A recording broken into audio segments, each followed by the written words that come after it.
Okay, next I'm gonna give you an introduction to the color range selection tool.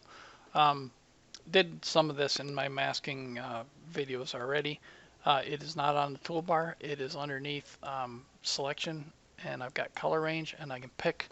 You can view whatever you want here. Okay, as far as grayscale, these are different visualizations. I tend to leave it on quick mask, and you've got these eyedroppers where you can add, subtract, and select. So I'll go pick out here again. You see sample size 5 by 5. I tend to leave it on that, so it picks a nice broader range. It averages the color in a 5 by 5 pixel.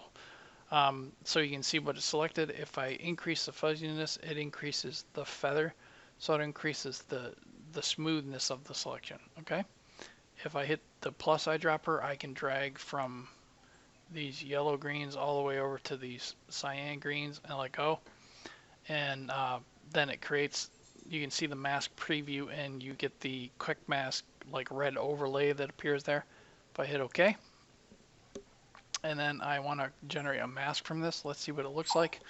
I can see the colors. I can see the greens that were selected. I got yellowish greens all the way into the cyan greens are appearing on the black back.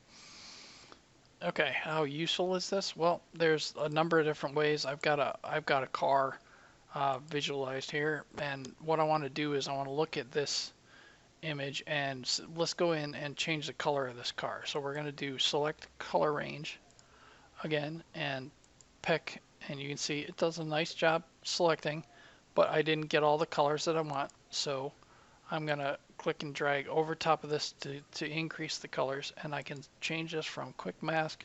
Let's change it to grayscale so I can see what the actual mask looks like. And you can see here, um, I've got some areas in like the raindrops on the hood that weren't selected, so I can continue to select. I've got some areas on this bumper that the red is going to leak through, so let's go in and just pick some more. So all I'm doing is clicking and dragging with the plus eyedropper. Okay, so you can see that it's giving me the selection that I'm looking for. I can get everything selected nicely. It even picks the reflections. It does change some of the background colors, but you notice it's fairly gray, like it's fairly dark gray. It's not really white.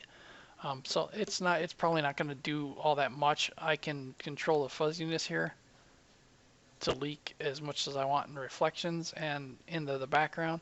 And I can also go in and refine the mask and wipe out that background if I wanted to. But let's say OK here, and you'll see it generates a selection for me. Now let's see what happens when I apply this selection to a hue saturation adjustment layer.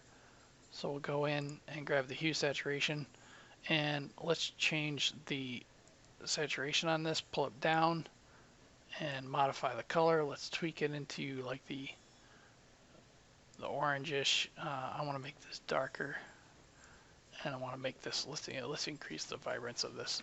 I want to go into like a competition orange kind of color. Okay, and we'll drop this down, make it a little poppier. Okay, so you can see, and I can drag this around, do anything. I can make it super red. I can make it pink. I can make it purple. I can make it blue. So you see, just by pulling around, I can completely change the color of the car to get what I'm looking for. I make it kind of like a Portofino style blue. Looks kind of cool.